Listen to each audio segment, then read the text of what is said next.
성경에서 창조하고 구속하고가 참 같은 말이구나라는 말을 생각을 좀 하게 되었습니다. 그 창조하신 하나님, 구속하신 하나님이 같은 분일 뿐 아니라 창조의 성격이 구속의 성격을 고스란히 담고 있다라고 성경은 명확하게 말을 해주고 있습니다. 창세기에 보시면 여러분 그 하나님이 사람을 창조할 때 목적이 자기의 형상을 따라 지었다라고 말씀하신 그것은 대화 가능하다라는 뜻입니다. 형상이라고 말하는 그것은 새겨넣다라는 것이기 때문에 마음이 전달된다는 것이거든요. 새기다는 뜻입니다. 그래서 하나님이 사람과 같은 언어를 사용했던 것이 분명합니다. 그래서 하나님이 사람의 언어를 가지고 사람과 더불어 대화를 할 수 있게 되어진 것이 하나님과 격을 맞춘 그것을 가지고 하나님이 자기 형상대로 사람을 지었다 이렇게 얘기하는 것입니다. 그래서 하나님의 창조의 목적이 뭐냐? 사람과 하나님이 교제 가능한, 하나님이 당신의 마음을 우리 마음속에 전달해 주시고 사람은 사람의 마음을 하나님께 아뢰할 수 있어서 사람과 하나님이 함께 동행하고 동거하고 살 수 있는 이 관계, 사귐의 관계를 하나님께서 처음부터 의도하셨다. 창조 속에.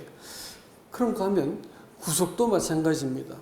여러분 죄사함, 거듭남의 비밀 이렇게 말씀하신 분들이 계시지만 그거는 성경을 아주 작은 부분들을 침소봉대한 것입니다. 여러분 죄사함이라고 말하는 것은 하나님과 사귐을 갖도록 하기 위한 못쓰게 된 사람을 고친 것을 말하는 것이지요. 구원의 목적은 하나님과의 사귐, 곧 영생을 위한 것입니다. 영생을 얻기 위해서 죄를 사해 주신 것이라고요. 그 다음에 하나님께서 우리 지난 시간에 경작하라라는 말 들으셨죠? 경작하라. 그 말이 아바드라는 말인데 그것은 예배하다는 뜻입니다. 그러니까 땅을 지키고 또 경작하고 다스리고 하는 모든 것은 한마디로 말하면 예배 행위라고 하는 그것입니다. 예배라고 말하는 것은 하나님을 드러내는 것을 의미한다. 이렇게 말씀을 드릴 수 있습니다. 우리가 인생을 하나님 앞에 살아갈 때 하나님을 드러내는 삶을 살도록 우리를 부르셨다는 것입니다. 이렇게 모여서 예배도 드리지만 개인적인 골방에서도 예배를 드리고 우리가 살아가면서 가정에서 혹은 직장 생활을 하면서도 하나님을 드러낼 것인가 나를 드러낼 것인가라는 늘 그 기로에 사람이 서게 됩니다. 그때 하나님을 드러내는 바로 그 사람을 얻기 위해서 하나님께서 사람을 창조하셨습니다.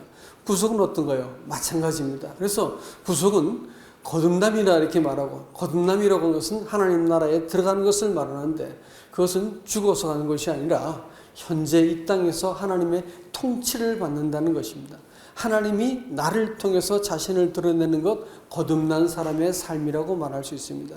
그러니까 창조는 정확하게 구속을 그냥 끌어안고 있다고 구속과 창조는 다른 것이 아니다라고 하는 것입니다. 하나님과 사귐을 갖고 하나님을 드러내는 예배를 할 수 있는 사람을 얻기 위해서 창조하셨고요. 구속도 바로 정확하게 이 목적을 가지고 우리를 구속하셨다는 것을 기억하셔야 됩니다.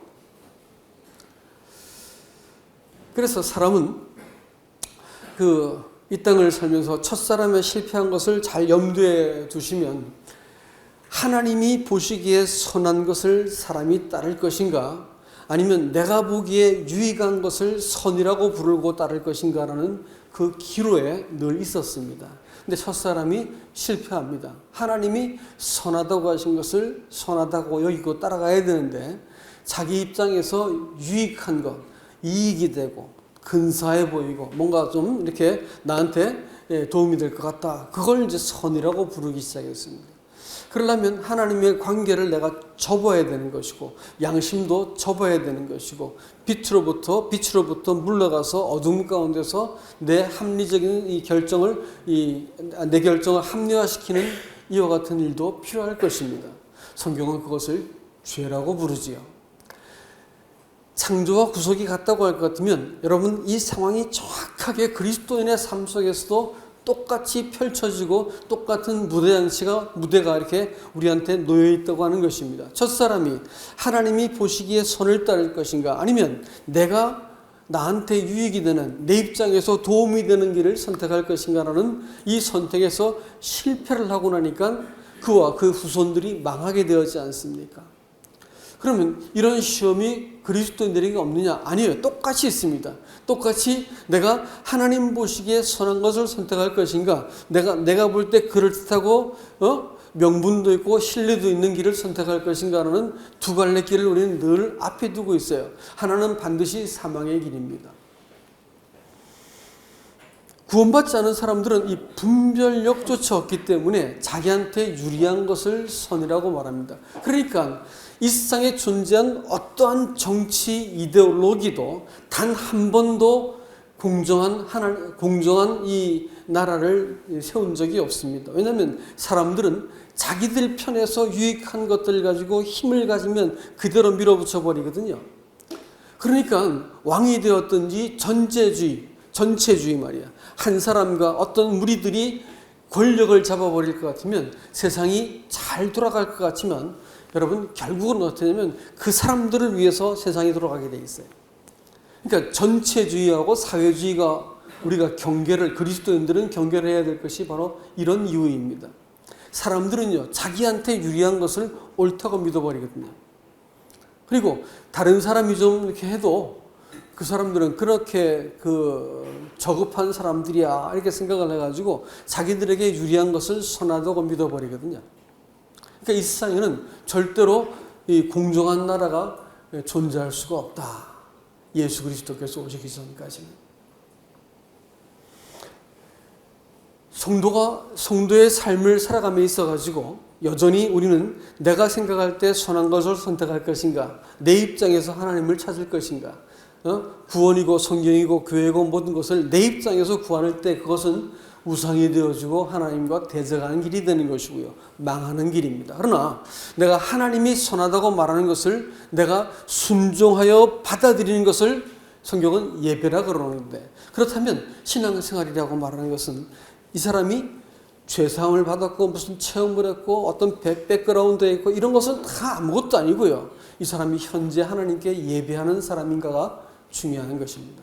하나님 앞에서 하나님이 보시기에 선한 것이라고 할 것 같으면 내게 손해가 되어지고 나한테 당장에 어려움이 되어지고 꿀꺽 삼키기에 고통스러워도 내가 하나님이 선하다고 말하는 것을 순종하겠습니다. 이것을 가지고 성경은 예배라고 말하고 아바드라고 말하는 것이거든요. 경작되지 못한 땅을 바라볼 때 답답하지 않습니까? 그렇죠? 저도 텃밭을 일구어 봤는데 세상에 용인시청에서 아주 못 쓸 땅들을 사람들한테 다 잘라줘가지고 그 땅을 개간하라고 맡긴 것 같더라고. 파면 팔수록 돌밖에 안 나오는 거예요. 그냥 2년을 하다가 지쳐서 그만뒀습니다. 그 땅을 줘버리면 내가 계속해서 고쳐보겠는데 해마다 바뀌니까 해마다 땅을 갈아엎어야 되는 거예요. 비료주고 갈아엎고 해도 늘 새로운 땅을 줘 갈아엎으라고 하다 지쳐버렸어요. 여러분, 경작되지 않은 땅이라고 하면 참 쓸모없는 거예요. 하나님께서 우리 인생 가운데 경작하라고 가정을 맡기시고 교회를 맡기시고 복음을 맡기시고 내 직장을 맡기신 거예요. 거기서 하나님을 드러내는 일들을 해야 되는 거고, 내 이익과 뜻을 따라서 인생을 살던 사람이 하나님 앞에서 하나님의 사람으로 처신하게 만들어서 그것을 예배를 통해서 경작하게 만들어 놓으신 거예요. 그래서 삶을 돌아봤을 때 경작이 되었구나. 삶을 돌아봤는데 평생 내 뜻대로 하고 났더니 내가 거기서 단 하나의 열매도 걷어먹지 못할 만큼 땅이 황폐하게 되었어요. 평생 순종한 적이 별로 없는 거지요. 다 자기가 그럴듯하게 명분을 붙여가지고 하나님을 이용하고 말씀을 이용하고 했는지 모르겠지만 결국은 하나님 앞에서 내가 꺾여본 적이 없는 거라. 순종해보지 않았기 때문에 자기 선택과 뜻대로 근사한 이익을 따라서 이 길을 따라갔다는 거예요. 사무엘상을 보다 보니까 사울이라는 사람이 문득 눈에 들어왔습니다. 왜 그러냐면 그 사람이 다윗에게 아비멜렉이 뭐 떡을 주고 물을 주고 이렇게 했다고 해가지고 아비멜렉과 함께한 제사장의 무리들을 85명을 몰살시켜 버립니다. 사람들은 두려워서 이렇게 못 죽이는데 도액이라고 하는 에돔 사람이 가서 다 죽여버리죠. 그러니까 자기하고 맞지 않으면 하나님을 경외하는 이것은 소용이 없다는 거예요. 그 사람이 하나님을 경외하든 뭐하든 나하고 결이 같지 않으면 죽여버리겠다는 거예요. 그리고 제사장들을 85명을 몰살시켜 버렸어요. 그런 사람이 광야에 이렇게 또 이 그일라 땅을 다윗이 가서 구원을 합니다. 사울에게 막 쫓기는데 블레셋 사람들이 그일라 타작마당에 와서 그를 침략한다는 말 듣고 고민이 빠졌어요. 저 사람들을 건질까 말까 이렇게 다윗이 고민하고 있었는데 건져버리면 위치가 발각되어 가지고 사울이 득달같이 쫓아와서 위험에 빠질 거 아니겠어요. 그러니까 이거 어떻게 할까? 이걸 내가 건질까? 건지면 내가 위급해지는데 건지지 않으면 내가 하나님의 사람으로서 도리를 저버리는 거예요. 고민을 하다가 하나님께 물었더니 건져라. 그래서 가서 건집니다. 그런데 그 사람들이 사울에게 가서 밀고를 해버려요. 여기 그 10사람들, 이 그일라 사람들은 유다 지파 사람들입니다. 친족이었었는데 자기를 구원해 주었는데도 불구하고 사울한테 가서 여기 다윗이 있어 일러버려요. 왜 그랬을까요? 눈앞의 현실이 그것이 자기들한테 자기의 안전보장이 됐고 또 일러바쳤으니까 상도 받을 것이고 도움이 되겠다 싶으니까 은혜를 입었던 구원을 받았던 구원자를 팔아넘겨버린 거예요. 이런 아주 비열한 짓을 하게 되어졌을 때 사울이 그 얘기를 듣고 뭐라고 하냐면 여호와께서 내게 여호와께서 저 다윗을 내 손에 붙이셨다. 그래서 하나님을 찬송하는 거예요. 여러분 이렇게 뻔뻔스럽고 기가 막힌 이 상식이라고는 조금 더 생각해 볼 수 없는 이런 일들을 하나님의 이름을 빙자해서 얼마든지 할 수 있는 것이 사람입니다. 사울이 그랬어요. 아니 제사장을 85명이나 죽였잖아요. 자기가 생각한 하나님, 자기 편에서 믿는 이 기독교, 예수 그리스도 자기 편에서 붙을 때는 이렇게 염치 없고 뻔뻔스럽고 이 도덕적 개념을 다 떠나버린 아주 형편없는 사람이 되면서도 자기 믿음을 이렇게 자랑할 수 있는 거예요. 얼마든지 그럴 수 있습니다, 우리가. 그런데 말이죠. 오늘 말씀을 한 장 읽어봅시다. 오늘 이 다윗을 볼 것 같으면 오늘 저희 여러분께 소개시키고 싶은 한 가지 이름이 있는데 셀라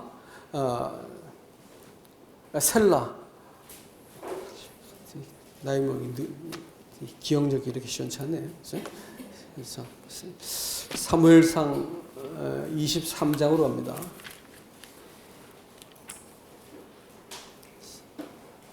사무엘상 23장 셀라 마한드 곳인가? 15절 말씀입니다. 제가 한번 쭉 셀라 하만드 곳이네. 시간 없으니까 제가 빠르게 읽어드리겠습니다. 이 배경을 여러분께 알려드리기 위해서 15절부터 제가 읽겠습니다. 다윗이 사울이 자기 생명을 찾으려고 나온 것을 보았으므로 그가 십황무지 수풀에 있었더니 사울의 아들 요나단이 일어나 수풀에 들어가서 다윗에게 이르되 그로 하나님을 힘있게 의지하게 하였는데 곧 요나단이 그에게 이르기를 두려워 말라. 내 붙인 사울의 손이 내게 미치지 못할 것이요 너는 이스라엘 왕이 되고 나는 내 다음이 될 것이니 내 붙인 사울도 안다 하니라. 두 사람이 여호와 앞에서 언약하고 다윗은 수풀에 거하고 요나단은 자기 집으로 돌아가니라. 때 10사람들이 기브아에 이르러 사울에게 나와 가로되 다윗이 우리와 함께 광야 남편 하겔라 산 수풀 요새에 숨지 아니하였나이까. 그러온즉 왕은 내려오시기를 원하는 대로 내려오소서. 그가 왕의 손에 붙일 것이 우리의 의문이이다. 사울이 가로되 너희가 나를 긍휼히 여겼으니 여호와께 복받기를 원하노라. 혹이 내게 말하기를 그가 심히 공교히 행동한다 하니 너희는 가서 더 자세히 살펴서 그가 어디에 은적하였으며 누가 거기서 그를 보았는지 알아보고 그가 숨어있는 모든 곳을 탐지하고 실상을 내게 회보하라. 내가 너희와 함께 가리니 그가 이스라엘의 땅에 있으면 유다 천천인 중에서 그를 찾아내리라. 그들이 일어나 사울보다 먼저 십으로 가니라. 사울과 그 사람들이 광야 남편 마온 황무지 아라비아에 있으니 사울과 그의 사람들이 찾으러 온 것을 혹이 다윗에게 고하매 이에 다윗이 바위에 내려 마온 황무지에 있더니 사울이 듣고 마온 황무지로 다윗을 따라가서는 사울이 산 이편으로 가며 다윗과 그 사람들이 산 저편으로 가며 다윗이 사울을 두려워하여 급히 피하려 하였으니 이는 사울과 그의 사람들이 다윗과 그의 사람들을 에워싸고 잡으려 함이었더라. 사자가 사울에게 와서 급히 오소서 블레셋 사람이 땅을 침노하였나이다. 이에 다윗 쫓기를 그치고 돌아와 블레셋 사람들을 치러 갔으므로 그곳을 셀라 하맛 느곳이라 칭하니라. 다윗이 거기서 올라가서 엔게디 요새에 거하니라. 그러면 셀라 하맛 느곳, 우리나라 말이 아니니까 입이 안 붙네. 셀라라고 말하는 것은 바위라는 것이고요. 하맛 느곳이라고 하는 것은 분리란 뜻입니다. 여러분, 다윗은 사실은 한번 실패를 한 사람이었습니다.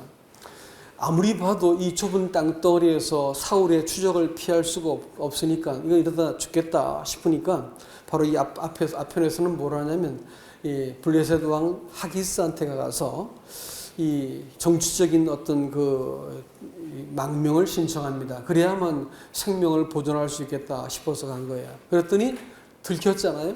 그래가지고 사울은 천천히고 다윗은 만만인데 어떻게 저 사람을 봤습니까? 그러니까 이 다윗이 미친 척을 합니다. 그래서 막 수염에 침을 흘리고 대문을 그적거리면서 미친 척을 해서 거기서 간신히 벗어나요. 그리고 그 부끄러운 가운데서 그 시편을 기록하고 여호와께서 내 공경 중에 내 기도를 들으셨다 하면서 찬송을 합니다. 근데 그런 아주 부끄러운 어떤 경험이 있었기 때문에 이제는 그 땅을 벗어나지 않으려고 작정을 합니다. 그리고 하나님 앞에서 이제 이 하나님께 묻기를 먼저 이렇게 하죠. 그래서 이 어떤 공경 중에서 그가 이제 이렇게 하나님 앞에 물었더니 이 블레셋 사람들을 이렇게 치게 만들었고, 그 다음에 이 하나님의 보호를 받게 되었고, 이러면서 이제 피해 다녔었는데 10사람들의 고발로 인해 가지고 위기에 처합니다. 그때 위기에 처해 있는 그 상태에서 다윗의 심령이 어땠을까라는 생각을 해봤어요. 그것은 뭐냐면 제일 먼저 얼마나 억울했을까요? 자기가 목숨 걸고 가서 구해준 그 사람들이 자기를 밀고 했어요. 근데 그 사람들이 남도 아니고 친족도 유다지파였단 말이에요. 그러니까 자기 친족들한테 배신을 당해가지고 팔려버렸거든요. 그리고 내가 구원하기 위해서 목숨 걸고 가서 블레셋을 치고 건졌는데 그 구원한 사람들이 자기를 배반해버렸어요. 얼마나 억울했겠어요. 하고 싶은 말이 얼마나 많을까요? 예? 또 사울에 대해서는 얼마나 기가 막혔겠어요. 도대체 뭘 잘못했는가 말이에요. 그러니까 억울하고 분하고 원통한 일이 가슴속에 가득했을 것입니다. 하고 싶은 말, 사람들 앞에 호소하고 싶은 말도 가득했을 것입니다. 근데 거기에서 말이죠. 거기에서 내려가서 그 10사람들 혹은 그 그일라 사람들하고 다투질 않았습니다. 그리고 그 자리를 떠나지요. 떠나면서 그 장소를 뭐라 부르냐면 셀라 하맛 느곳이다 이렇게 불렀습니다. 여러분, 저는요 아까 그 예배에 대해서 말씀드린 걸 좀 더 얘기했어요. 예배라는 것은 두 가지 아주 중요한 그 예배를 버티는 이 기둥이 있습니다. 한 가지가 뭐냐면 분리입니다. 분리. 이스라엘 사람들이 구약 시대 때 죄를 지으면 속죄 제물을 들고 와요. 그렇죠? 들고 와가지고 하나님 앞에 그가 해야 될 일이 뭐냐면 그 짐승한테 손을 얹어가지고 불 사이에 손을 꽉 눌러가지고 죄를 다 고백을 하는 거예요. 죄를 전가를 한단 말이에요. 옮겨놓는단 말이에요. 두 번째는 칼로 자기가 잡아요. 세 번째는 그 가죽을 자기 손으로 다 벗겨냅니다. 네 번째는 그것을 다 토막을 쳐야 돼요. 다섯 번째는 그것을 물로 씻겨야 되는 것입니다. 그걸 누가 하냐면 제물을 드리는 사람, 예배를 드리는 사람이 해야 되는 거예요. 제사장은 할 일이 뭐냐? 그걸 가져다가 다시 쌓아가지고 벌려놓고 불을 태우고 돌아서서 그게 사면을 할 수 있는 것이 제사장의 일이었습니다. 여러분, 이 자기를 위해서 대신 죽어주는 이 짐승을 앞에다가 놓고 내가 이렇게 죄를 다 전가시키고 그와 나와 하나가 되는 거예요. 내 죄를 다 갖다 얹어 놓는 것이죠. 그리고 그 가죽을 벗겨요. 죽이고 나서 가죽을 벗겨요. 예? 저는 이런 걸 보는데 마음속에 턱 하고 들어진 생각이, 사람이 나라고 믿고 있는 사람이 얼마나 집요한가라는 생각이 들었습니다. 여러분, 평생 죽을 때까지 이걸 못 벗어나면 우리는 자기를 기만하다가 신앙생활은 평생 방황하다가 끝날 겁니다. 신앙생활은요, 내가 생각하는 나라고 믿으면 신앙생활은 거기서 절대로 못 벗어납니다. 짐승이 그 가죽에게 쌓여 있는 것처럼 사람이 짐승 같은 이 본능에 쌓여가지고 조금만 하면 팍 하고 화나고 손에 안 불러들고 막 분노하고, 따지고 변명하고 거짓하고 뭐 과장하고 있는 척하고, 이거 평생 하다가 나중에 힘 빠지고 나면 죽는 것이 인생입니다. 여러분, 신앙생활은 그렇게 보시면요, 죽었다가도 신앙이 뭔지 절대 이해가 안 돼요. 그 가죽은 벗겨내는 것입니다. 씻기고 다 토막 내어버려야 되는 거예요. 그리고 그 짐승을 내 앞에 두고 나는 뒤따라가는 겁니다. 그 불태워지고 심판받고 나서 비로소 내가 용서를 받는 거거든요. 신앙은 어떨까요? 신약은요, 심판받으신 그리스도를 앞세우고 사람이 뒤따라가는 거예요. 내가 나라고 믿는 사람을 부정하지 않고 예수를 믿는 것은 자기 기만입니다. 이 사람이 하나님의 빛 앞에 섰을 때 내가 얼마나 이 부패하고 거짓되고 척하고 이 형편없는 인간인지를 그 빛 앞에서 내가 발견할 것 같으면 이것 붙들고 연연하지 않는 것이거든요. 분리되어야 되는 거예요. 예? 셀라 하만 느곳이라고 말하는 그것은 다윗이 그 억울하고 원통하고 확 뒤집어버리고 내 권리를 다 말하고 싶고 이렇게 하고 싶은 자리에서 딱 떨어져 나와서 분리해버린 거예요. 신앙은 이런 분리가 필요합니다. 안 그러면요, 자존심, 체면, 이익, 손해봤냐 안 봤냐, 뭐 체면 살렸냐 못 살렸냐, 평생 이것 따지고 형제들 멱살 잡고 하나님 멱살 잡고 흔들어대는 거예요. 이럴 수 있습니까? 하나님의 사고. 여러분, 그것은 하나님의 이름을 빙자한 우상숭배입니다.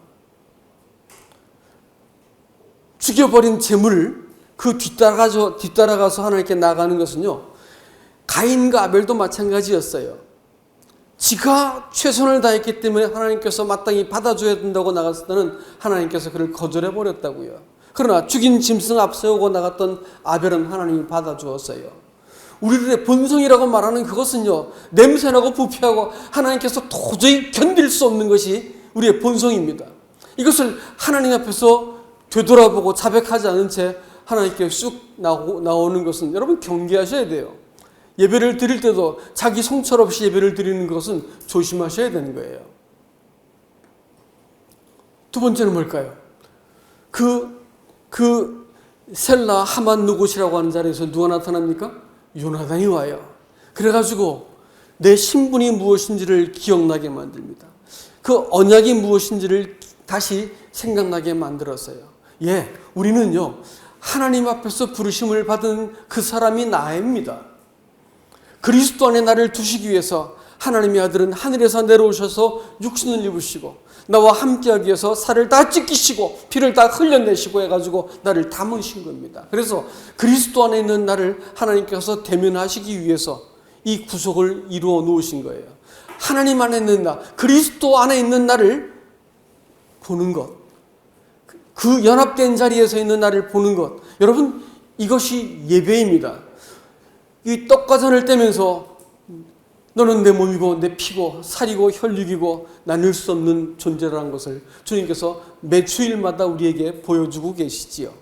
신앙생활은 이 분리와 연합이라고 하는 이 예배의 가장 중요한 두 기둥은 분리와 연합입니다. 나라고 생각했던 이 구질구질한 사람요, 그 음침하고 속에서 이렇게 끊임없이 자기 권리, 자기 입장, 이 부당한 권리를 내세우려고 하는 이 사람, 이제 그만 좀 죽은 채로 내버려 두자고요. 매달아 놓자고요. 그거 끄집어내가지고 시집올 때부터 하셨을 싸움만 하면 끄집어내가지고 막 뱉어내는, 그만하시라고요. 그런 것들 좀. 십자가에 죽었다고 말하는 것을, 내가 그리스도와 함께 못 박혔다고 말하는 것을, 저주받았다는 것을 너도 좀 제발 동의해라고 하는 거예요. 신앙생활의 첫 번째 스텝은 네가 그리스도와 함께 죽은 자라는 것을 좀 인정하고 시작하자라는 거예요. 그 냄새나는 사람 붙들지 말라고요. 그리스도 안에 있는 새 사람을 내가 바라보자는 겁니다.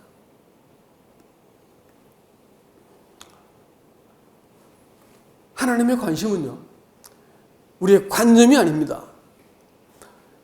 하나님이 기뻐하시는 그 산제물로 너희 온전한 기뻐하시는 뜻을 따라서 너희 몸을 산제물로 드리라, 이렇게 말했습니다. 하나님의 관심은 몸이에요. 우리가 이 몸뚱아리를 가지고 하나님 앞에 어떻게 선택할 것인가라는 것입니다. 신앙의 관념에 몰면 자기 기만을 합니다. 몸을 가지고 내가 선택을 하고 결정을 하고 말하고 용서를 구하고, 또 용서하고, 나를 붙들고 속박하고 있는 모든 것으로부터 탁 하고 벗어나라는 얘기입니다. 다윗은 셀라 하만 느곳을 벗어나면서 이 하나님의 사람으로서, 왕으로서의 처신을 비로소 배우게 됩니다. 그리스도인들이 이 점에 있어가지고 자기의 셀라 하만 느곳을 갖지 못하면, 이 분리의 바위, 이것을 갖지 못하면 신앙생활은 사울 같을 것입니다. 평생 이 자기가 생각한 나를 성취하기 위해서, 나중에 사무엘 23장, 24장 보다 보면 내가 볼 때 너무너무 슬프고 연민이 느껴져요. 하나님께서 그 엔게디 광야에서 있을 때 와가지고 이렇게 줄레줄레 와가지고 이렇게 이 사울이 이제 그 땅을 이렇게 다윗을 찾으러 왔는데, 동굴에서 잠깐 쉬고 있는데 옆에 있는 사람들이, 왕이여, 여호와께서 말씀하신 대로 당신 손에 저 사울을 붙였습니다. 내가 두 번 뵐 것도 없습니다. 한 번에 딱 목을 베어버리겠습니다. 이렇게 말해도 다윗이 하지 않죠. 왜 그럴까요? 상황 윤리보다도 하나님 앞에서 문제를 가져가 보니까 정당하지 않은 거예요. 눈앞에 봤을 때 당장 이익이 되고 괜찮아 보이는 길들은 우리 앞에 무수히 놓일 거예요. 앞으로도 여러분. 에덴 동산에서 두 가지 길이 있었지 않습니까? 이런 길은 우리 앞에 무수히 놓일 거예요. 우리는 근데 늘 편하고 좋고 괜찮은 길만 따라다니는 사람들입니다. 근데 이것을 우리가 하나님 앞에서 바른 길을 선택하지 않을 것 같으면 우리는 평생 따라다니지만 나중에 사울이 뭐라냐면, 이 목소리가 누구냐, 내 아들 다윗아, 이러면 너 울고 통곡을 하고 너는 의롭고 난 나쁜 놈이다, 네가 왕 될 줄 안다 이러면서 막 돌아가고 그 다음 또 와요. 자기도 어떻게 볼 수 없는 아주 지긋지긋한 이 본성의 종로로 타게 되어지는 아주 처참한 상태까지 내려가는 겁니다. 우리가 믿고 있는 나라고 하는 사람이 그렇습니다. 아무리 근사해 보이고 똑똑해 보이고 그래도요, 그 사람 형편없는 사람입니다. 속지 마세요.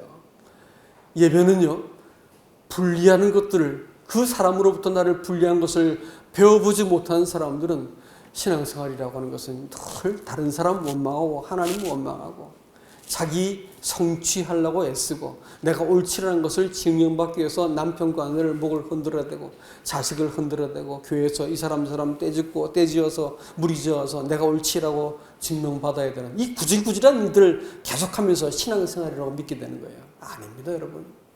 그거 분리하셔야 될 일입니다. 그리스도 안에 있는 새 사람, 하나님 앞에서의 도리를 생각하고 나니까 내 감정, 내 입장, 내 체면, 내가 지금 분노하고 있는 이 모든 것으로부터 탁 하고 떨어져 나와서 볼 수 있는 거예요. 그럴 때 하나님이 그를 네가 왕되기에 충분한 사람이다 이렇게 말하십니다. 십자가가 선 골고다 갈보리라고 말하는 것도 분리의 언덕입니다. 우리는 거기에서 예수 그리스도께서 십자가의 구속을 통해서 죄와 사망의 권세로부터 우리를 분리해내셨습니다.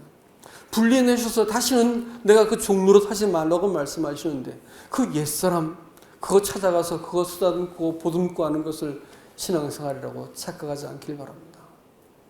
그리스도 안에서 지어진 새 사람을 따라서 상황 유인 말고 하나님의 큰 뜻 앞에서 내가 결정을 내리는 사람이 될 수 있길 바랍니다. 현상과 감정과 합리적인 결정 따라가지 마시고요. 하나님이 이 일들을 허락하셨는지를 먼저 물어보실 수 있길 바랍니다. 그래야지 인생을 더 이상 헛다리 짚지 않고 살 수 있습니다. 안 그러면 시컨 살고 나서도 아무도 인정해 주지 않는 인생을 살다가 버려질 거예요. 하나님께도 버려진다고요. 예수 믿는 것은 이 분리를 통해서 그리스도와 연합하는 것을 연습하는 것이다. 믿으시기 바랍니다. 몸된 교회 안에서 이 영광을 보셔야 됩니다. 세상에 나가서 이 세상이 이 어둡고 혼란한 세상 가운데서 한 사람 정도는 그 직장 그 집에서 한 사람 정도는 하나님 편에서 결정하고 말하는 사람 한 사람이 있어야 할 거 아니에요. 한 사람만 하나님 편에서 말하는 사람이 있으면 그렇게 망가지지는 않거든요. 하나님 편에서 서 있는 그 사람을 인식하는 것이 예배고요. 기도입니다. 여러분 그런 기도, 그런 예배 사모하시고 드려야 됩니다. 그것 하지 못하면 교회에서 좀 일도 좀 할 수 있고 다 할 수 있어요. 그러나 그런 사람들이 먼저 넘어질 수 있는 것을 보지 않았습니까? 그런 얘기 말고요. 우리는 어느 위치 어느 자리에 있든지 하나님 앞에서 서 있는 사람, 그 사람을 발견하고 그 사람으로 살 수 있기를 주님의 이름으로 축복합니다. 이상입니다.